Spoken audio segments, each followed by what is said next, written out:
Okay, good morning, everybody. Then I would start because it's 10 o'clock now. Last time I was there to talk about the nerve cells, about the neurons, and we discussed the types of the neurons, and many times I mentioned what kind of processes nerve cells have. Today we would like to discuss these processes, the nerve fibers, the structure of the peripheral nerve, and at the end of the lecture I will also add something about the regeneration of the nervous system. So this would be the overview of the talk today. Very brief recap of that, what we did last time, and then the structure of the peripheral nerve, about nerve fibers, and then about the sheath of the peripheral nerve. So this slide, which is coming now, is hopefully familiar to you. This is about the sensory ganglion and the autonomic ganglion. And when I did this, I mentioned that we have the bodies of the nerve cells. They have a peripheral process.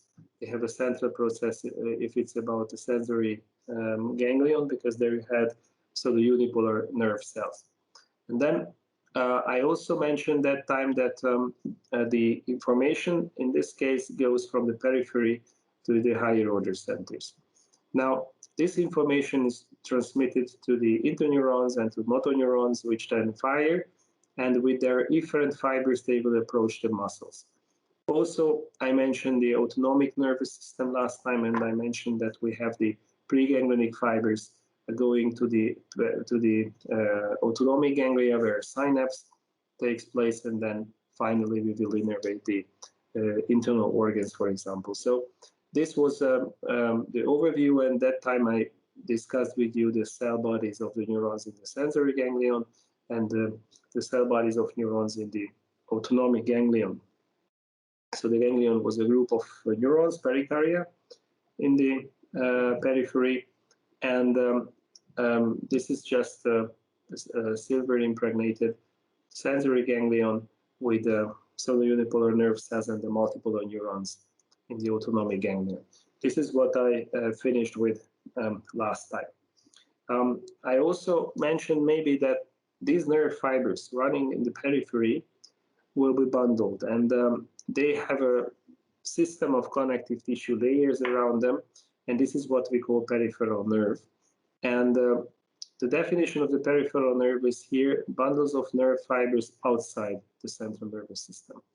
I mentioned this, that we are outside the central nervous system, because inside the central nervous system we also have nerve fibers, but that is in the white matter. Okay, so we will talk about the white matter later, and also you will learn about the tracts, the ascending and the descending pathways. They are found in the white matter. In the periphery, we have the nerves, and don't mix them up, because one is in the periphery, the other one, the tracts, are found in the central nervous system. So how do these peripheral nerves look like? Because of this uncomfortable virus situation, only rarely you can visit our dissecting rooms, and it was already many weeks ago when you could enter the room. But you may remember that the nerves have this kind of yellowish color in the periphery. Also, anatomy atlases show the nerves as yellow structures. This is, for instance, the medial nerve, but several other nerves you might remember, and they have all this yellowish color. So they are nerve fiber bundles outside the central nervous system.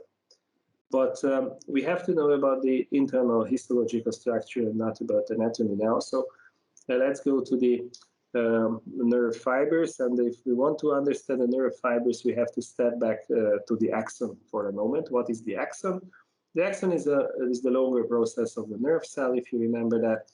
And through this axon, which is sometimes very long, sometimes even 1 meter long, a certain process takes place that is called axon transport.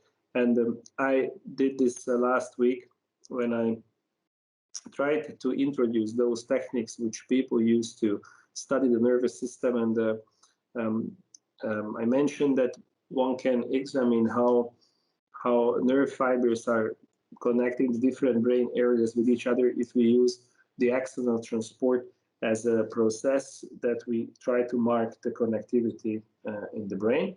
And there is an anterograde transport, as I mentioned earlier, which has a fast and a slow component.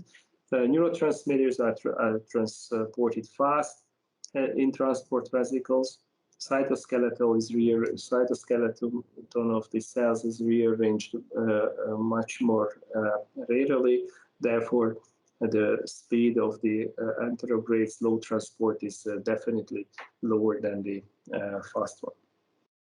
Retrograde transport also exists, and at the very end of this lecture, I will talk about the regeneration of the nerves. And if a nerve injury has occurred, the retrograde transport takes up the growth factors from the periphery in order to enhance, to stimulate the growth of the cut axon, and it will inform this way the cell body about the fact that in the periphery the axon is damaged. So this is important for the regeneration of the nerves, and also it has other clinical significance because either through the fast or through the slow component of the retrograde transport, sometimes viruses may spread into the nervous system, and this has also great clinical significance because so-called neurotropic viruses may infect the brain, and herpes virus infection is a quite common issue.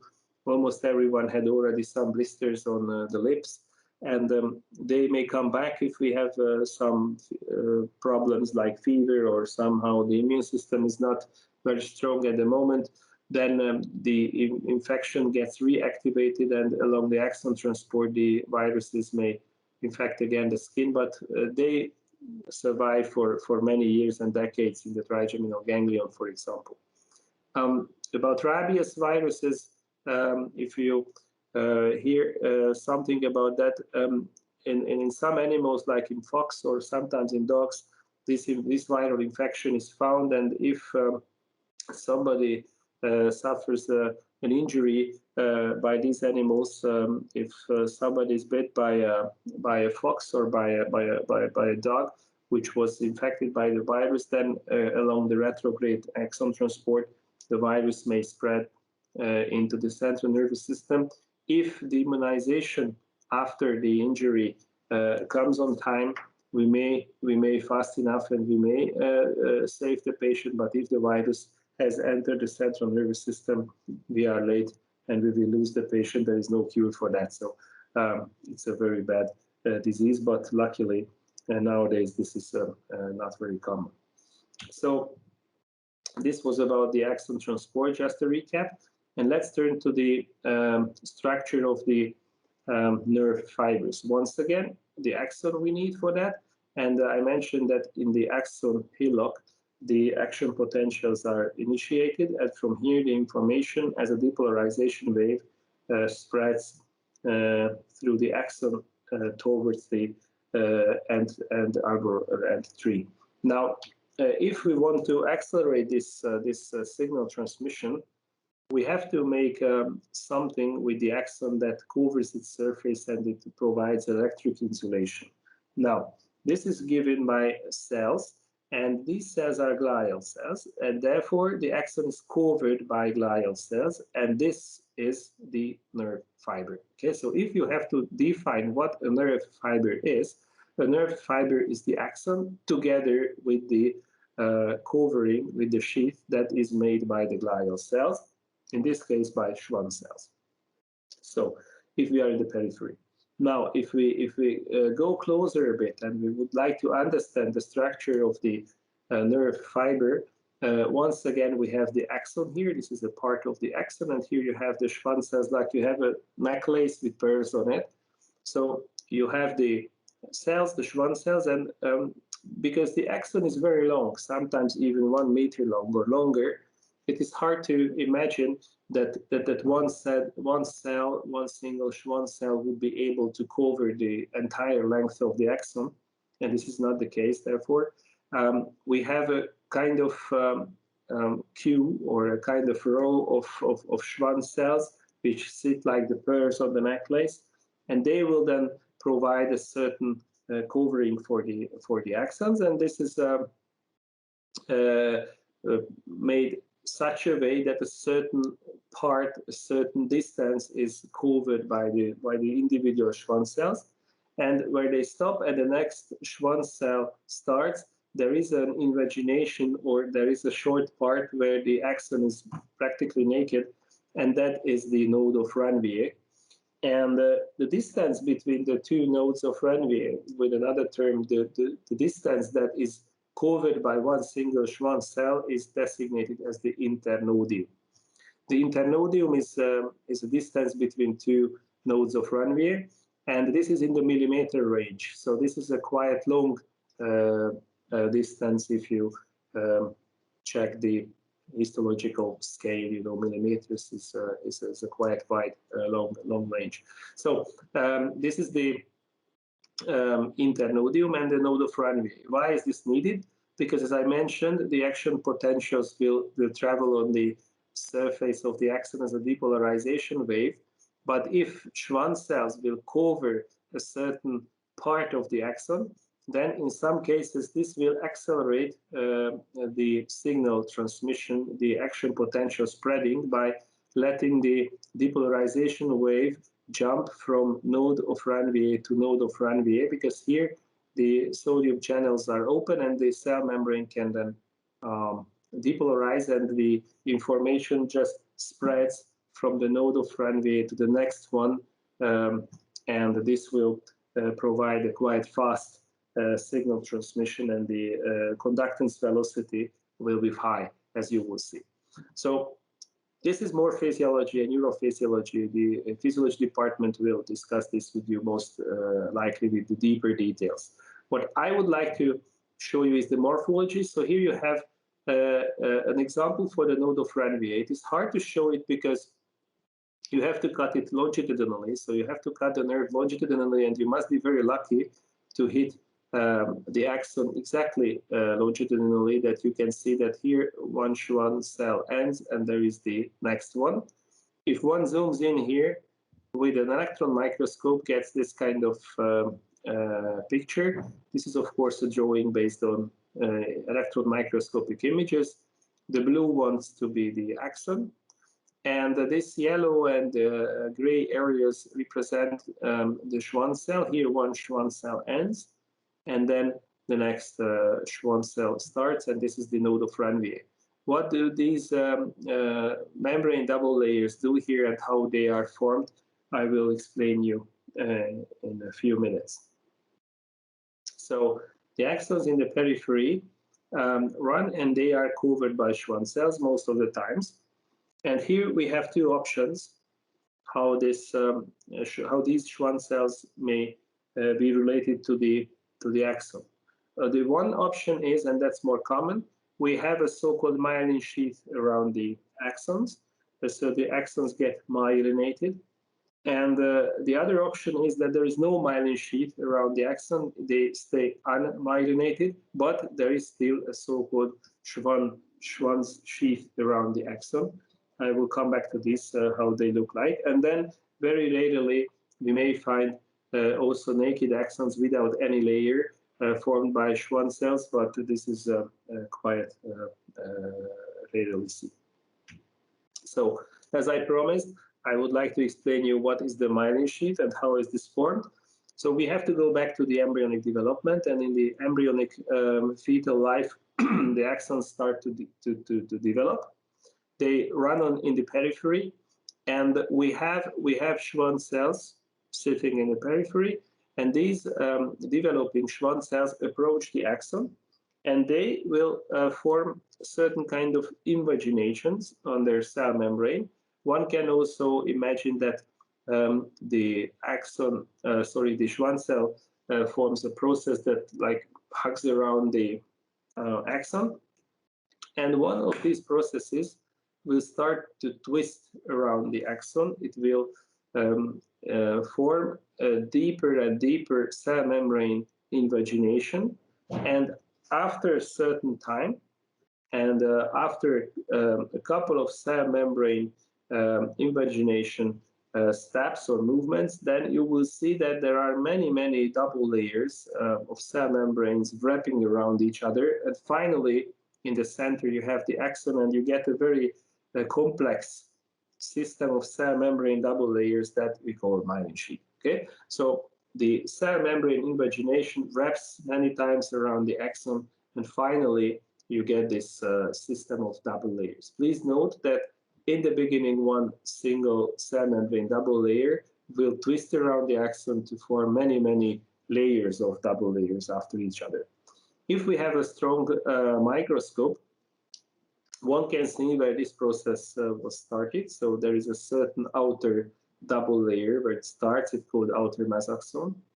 And then where it finishes and arrives to the axon, that is the inner mesaxon, which is also an electron microscopic term. So you won't recognize this with light microscope, but with electron microscope, it's recognizable. What do we see in the light microscope? Because this is what you need for the practical part of histology and also in the exam. This is which most likely comes up. So it's a higher magnification image of the peripheral nerve, and these rings I would like to talk about here.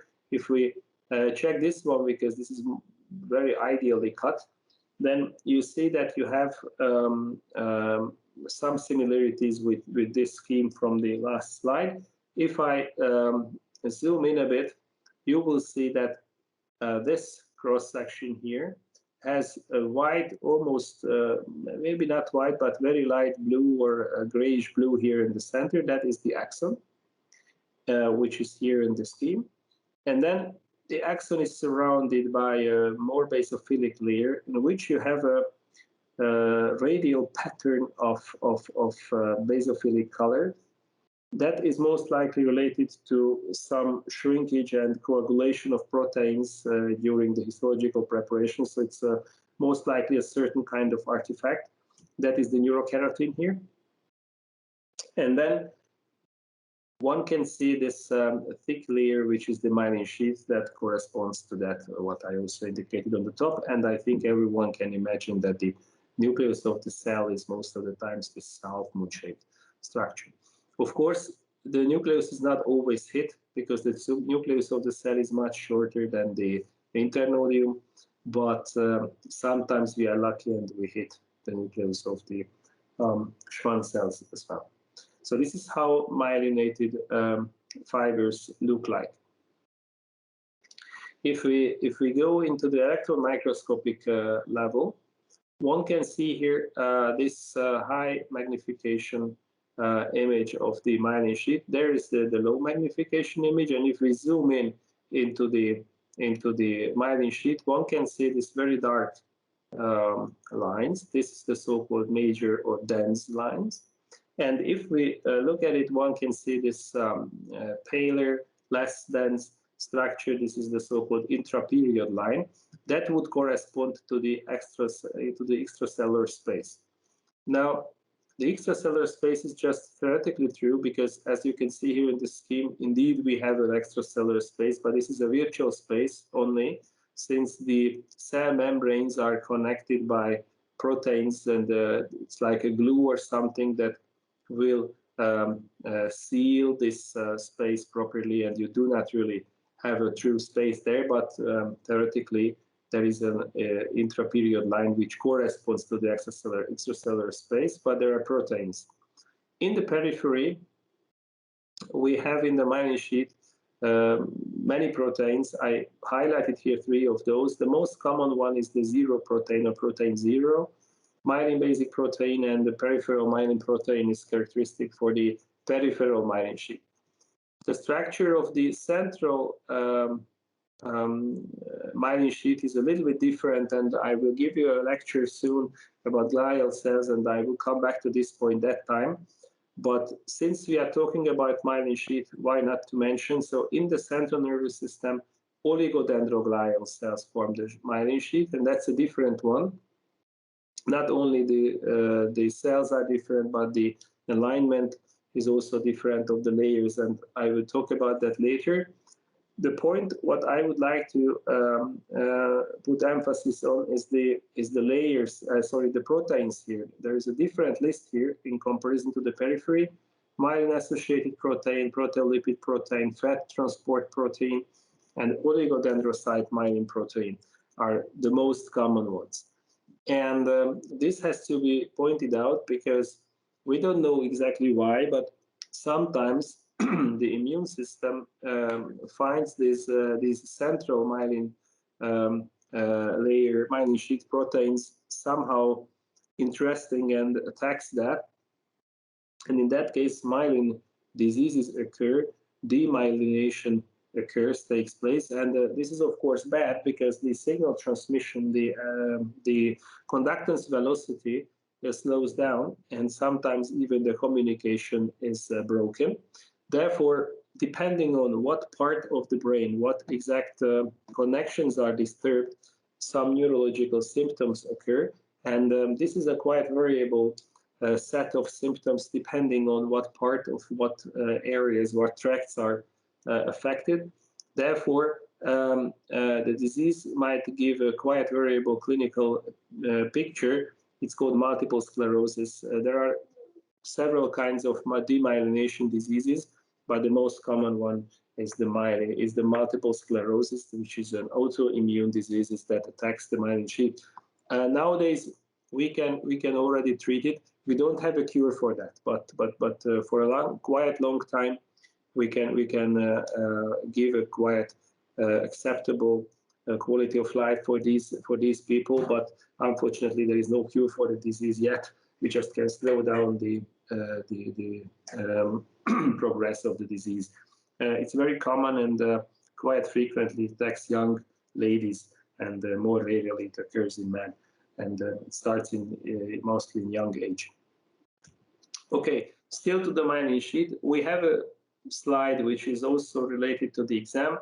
This is the osmium tetroxide stained peripheral nerve that has again these myelin sheaths, and this is these black rings you have to look at, and the black rings will kind of surround the light gray zone that is the axon, and the cross section of this black ring corresponds to the myelin sheath. And the technique is interesting.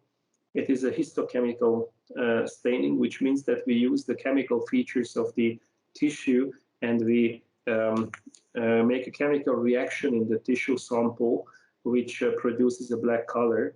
And we have unsaturated fatty acids in the cell membrane double layers, and this reacts with the osmium tetroxide, which is a colorless fluid, quite poisonous. And if you do this chemical reaction, finally you get a peroxidation here, and as a product, as a reaction end product, you get a black precipitate osmium dioxide, and that's not dissolved in water anymore, so it stays where it is formed, and then you can see these black rings in the tissue. So this is how to show the myelin sheath in the peripheral nervous system. In the CNS would also work.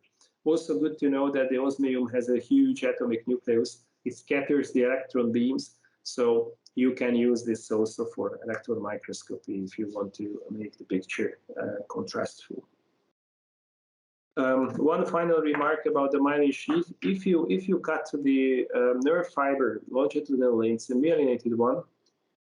If you are lucky, you may find these cell membrane double layers sometimes separated from each other. And we think that these kind of spaces or clefts allow the transport of some substances from the space outside the double layers towards inside the double layers. So this is a kind of cytosolic transport highways for substances from outside to inside. The eponym for these clefts is the Schmidt-Lantermann clefts. It's not the most important thing about the peripheral nerve, but for a better mark in the exam, this may also come up, what you heard about it, if you heard about it.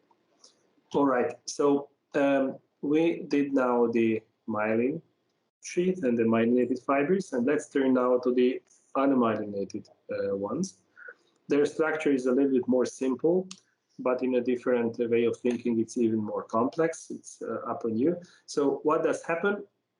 We have the developing Schwann cell, we have the developing axons, and if no myelin sheath is formed, then still the invaginations of the Schwann cell membrane will develop.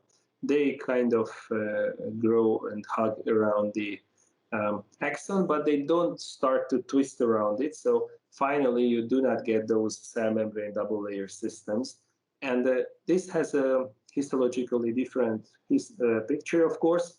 Still, you can recognize these rings. They correspond to the myelinated fibers. But if you check this picture, one can see areas here without having these rings, but you have this foamy, little bit whitish dot, larger, whiter areas, fields. So this foamy appearance suggests that we most likely have unmyelinated fibers there. The nuclei belong again to the Schwann cells, and indeed, if we zoom in to the electron microscopic level, we see that the cell membrane invaginations will envelop those axons without forming concentrically organized double layers. So these are the unmyelinated fibers, or the axons do not have a myelin sheath. This you may also call Schwann sheath, because the Schwann cells form it also. Please do not mix up the myelin sheath with the Schwann sheath. Even if the same cells form it, you don't have double layers in the Schwann sheath, but you have several double layers in the myelin sheath. So these two kinds exist, basic types, but one may classify the nerve fibers based on their function and conductance velocity, and two kinds of classification systems are mostly used in the literature. The classification according to Lloyd and the classification by Erlanger. And these classification systems show some similarities, but they also differ somewhere. Please study at least one systematically, but I would be even more happy if you would know both, because you never know which one is preferred in a particular literature source. So if you understand at least both and one you know very well, that's I think the best. So if I go on with the next column of this quite complex table, we arrive to the diameter of the nerve fibers. Please note that we start with the thickest and we go down to the 0.1 to 1 micrometer diameter. And this way the numbers, the Roman numbers increase, or we go on with the letters in the alphabet.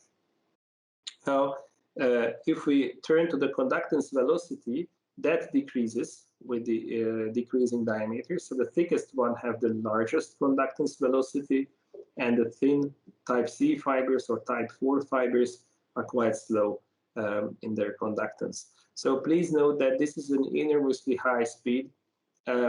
120 meter per secondum is comparable with the speed of a Formula One vehicle. So it's really fast. And if you take the body height in consideration, that is 2 meters, it's easily understandable that the information through A alpha fibers or 1A fibers will travel within milliseconds from the top of the body to the bottom and the other way around. But with other fibers, we have a significantly lower speed. These are, of course, all myelinated because they are still quite fast. However, with the decreasing diameter, the speed also, the velocity also goes down. And already the last one, the type 4, the type C fiber, does not have a myelin sheath anymore. It's a Schwann-sheathed structure. And I added some examples to the last column of the table. You will come back to these points when you study the different topics during the upcoming weeks. But some examples, muscles must be controlled pretty fast because the muscle contraction can't wait. So these fibers are the fastest. Also, we must know the position of the body immediately if a certain body's posture is then There we must know in what position our body parts are. That's the Golgi tendon organ's function to perceive the body's posture, and this information spreads also fast. But other information can go slower. For example, if I go to the slowest ones, the function of postganglionic nerve fibers, like for instance the innervation of the glands, can wait a couple of seconds before the information arrives, so that can be slower. Pain is something that is perceived even by two systems. There is the A delta fibers or type 3 fibers. They are pain sensitive, and there is also another highway of pain information processing, that is through the type C fibers. And this is definitely faster than the other one. And that is the reason why we feel two kinds of pain. If we have an acute pain, for example, if you cut your bread in the kitchen, you accidentally cut a little bit your finger, you feel a sharp pain immediately. Then you put your finger in your mouth, you open the sink, you throw the knife away, and then you put your finger under the water, and then this sharp pain is already over. There is a short period of time you don't feel pain, and then there is a deep-sitting, very uncomfortable, pulsating pain coming, which comes with some delay, and that's because these type C fibers arrive with some delay, and then you realize this quite uncomfortable pain a bit later, but this is the more uncomfortable one. This is hard to live with. So this kind of pain is something that would quite deteriorate your quality of life if it would last for a longer period of time. And you will hear about this in pharmacology, that you have to treat these type C fibers more, because they cause, or they carry a differently processed signal that is quite uncomfortable. So you will hear about these kind of nerve fibers a lot in the upcoming weeks, but this is the classification that is needed to understand those terms. The red arrow just points out the decreasing diameter, the decreasing thickness of the fibers, and the reduced conductance velocity from top down. Those people who don't like memorize numbers, I have a tip. 1 micrometer diameter corresponds approximately to 6 meter per second speed. So the 20 times 6 is 120. So you can estimate approximately the others. We don't stick to these numbers exactly. Some books give here ranges. Again, others give different numbers. This is related to the difference between different species. You know, research is done in animals, in animal experiments, and sometimes data from animal experiments are published, and therefore some differences may occur in the books, but approximately these numbers apply. Okay, I run through fast through the sheets of the peripheral nerve, because this is not new, it's a recap. I did this a year ago when I was talking about the structure of the peripheral nerve in Histology 1, but you need this again. So this overview of the structure of the peripheral nerve is showing you that within the peripheral nerves, most of the peripheral nerves are made up by multiple nerve fiber bundles called fascicles as well, each of which has its own sheath that is called perineurium. So the individual fascicles are covered by a perineural layer. And then the whole thing, so all the fascicles are embedded in another connective tissue structure that we call epineurium. And this epineural layer is not only found on the surface of the nerve, but also inside, in between the fascicles. The endoneurium is also there, but it's inside the fascicles and inside the nerve fiber bundles, these clefts here, but I have a higher magnification picture in order to understand that. But let's talk about the epineurium first. So once again, fascicles. Here you have a cross-section of the hematoxylinosin-stained peripheral nerve. And the epineurium is on the surface and inside within the space, which is in between the fascicles. What is it made up by? The epineurium, if you check it, contains connective tissue. It is rich on adipocytes, fat cells, white fat.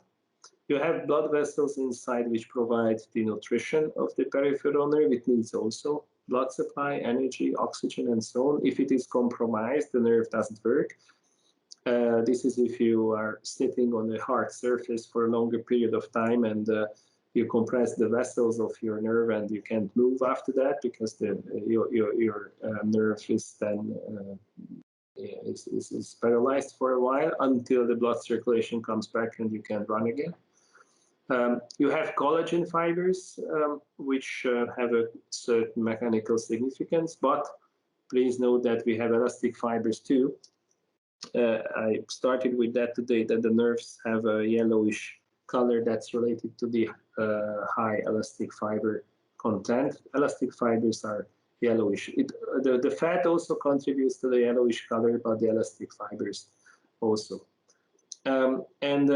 It's good to know anatomically that if you dissect the peripheral nerve towards the central nervous system where it exists, you will find that the hard layer of the meninges, the dura mater, is continuous with the epineural layer. Then the next layer is the perineurium, as I mentioned, that covers the individual fascicles. Within the perineurium, one can define two sublayers, and the inner one is closer to the nerve fibers, that is rich on cells, and it does not contain epithelial cells, but they are modified fibroblast cells, which are connected by tight junctions and even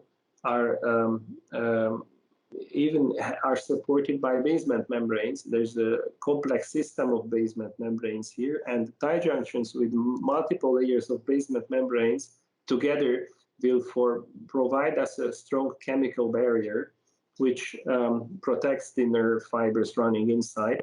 And that has a clinical significance because if you would like to switch off the peripheral nerves for a while because you have to, I don't know, remove a tooth, or you have to drill a tooth, or you have to sew a wound on the periphery, you have to make a suture in the skin, you inject painkillers for a local anesthesia, and those chemicals, those medicines have to diffuse through this layer. If they can't do that, they won't act. But this is pharmacology. So epithelial part, and outside that, you have the fibrous sublayer of the peripheral nerves, perineural sheath. This is visible in Axon staining also. In this case, the red sublayer of the perineurium corresponds to the cell-rich epithelial part, and the outer blue sublayer corresponds to the fibrous part, which is more rich on collagen fibers. And in this semester, we will also demonstrate a pus-stained preparation that is very useful to demonstrate that indeed you have a system of basement membranes located inside the epithelial layer. These strong, intensive purple sublayers correspond to the double layers of cell membranes, which will then support this barrier function, as we mentioned. Also, if we are already here, I also show you that the individual nerve fibers, if they are myelinated, they are also surrounded by basement membranes. Okay, and the innermost connective tissue space that is inside the fascicle is the endoneurium. So subtract now from this picture the myelinated fibers. Subtract the unmyelinated fibers, these foamy areas, and the remaining one is this area, which is just a very loose connective tissue with many reticular fibers inside.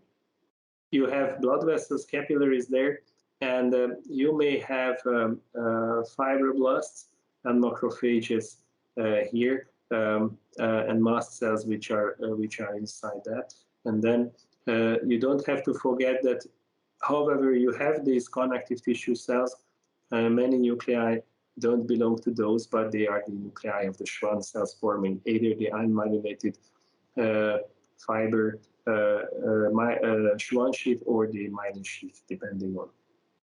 In the Axon staining, you also can see this very light blue space between the red nerve fibers, but I didn't want to highlight all of them, but here on the surface I did this yellow area. All right, and in the last 5 minutes, I would like to talk about the regeneration of the nervous tissue or the nervous system, and I will start with a slide that is not very important for the exam, but if it's about regeneration, one has to know something about degeneration. So if the nervous tissue degenerates, then the nerve fibers will be destroyed.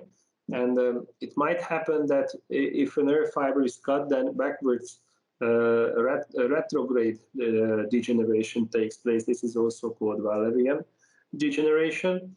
You have anterograde transneural degeneration, which means that if a certain pathway is damaged somewhere, not only there where the damage occurs, but also after several centers, after multiple synapses, next generation or next order neurons will be also damaged. This is the so-called transneural degeneration.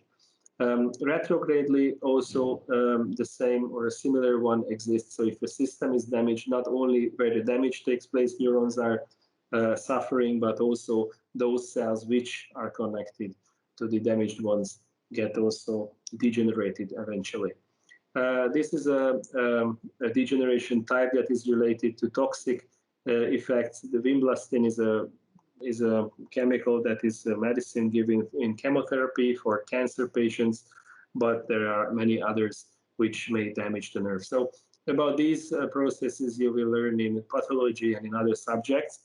What I would like to talk about more is the regeneration. So what does happen? Imagine that in the periphery we are now. So imagine that somebody suffers a humerus fracture and the radial nerve is cut. The injury occurs here because the broken humerus cuts the radial nerve. Then proximal to the damage, a part of the axon degenerates till the proximally first, the first proximal node of Ranvier, the nerve fiber, the axon, including the myelin sheath, will be destroyed. And distally, also the axon falls apart, and there is a certain calcium influx taking place into the cells. They get swollen, and some of them, the myelin also falls apart. Some cells may also die, and macrophages come, and they will start to clean up. These degenerating bundles of axons and the covering surviving cells, Schwann cells, are called Büngner's bundle. And then please note that proximally a similar step also occurs, and the cell body of the neuron, which is in the central nervous system mostly, also suffers. You see that it gets enlarged. The cytoplasm gets clearer because the organelles in part disappear, and neurons may even die on this. If they survive this, then after a while, because of the dying cells and the dividing fibroblast cells, and the macrophages also produce different kinds of factors which will inform the nerve fibers that damage has occurred. With some delay, the growth factors produced in these cells, nerve growth factor and receptors of that, mainly will be retrogradely transported through the axon into the cell body. And this informs the neuron that now some cell starts to regenerate. It's time to start with the regeneration of the nerve fiber of the axon also. And the axon starts to develop kind of buds. And if we are lucky, and if the the proximal and the distal part of the nerve are fused properly in the surgery, for example, then there is a high chance that the axon will find this space that is made up by Schwann cells, and it starts to grow back into its original myelin sheath, which is not myelin sheath yet, it's just a row of Schwann cells. But these Schwann cells will start to remyelinate the axon, and then with some delay, the myelin sheaths are also formed, and if we are lucky, the distal bud reaches the original destination and will re-innervate, for instance, in this example, the muscle, and then the muscle function returns after a while. If, however, some extra tissue stays between the proximal and distal end of the nerve, of the cut nerve, the axon branches won't find the right way. They form a so-called neuroanatomy here, which is a kind of tumor-like structure, and there is no regeneration taking place, and the function is lost. So this is how it goes. In the next slides, I practically wrote down what I summarized now in words. So calcium influx, then macrophages remove the tissue debris, and the Schwann cells will produce different kinds of factors which will initiate the Bündner bundle formation.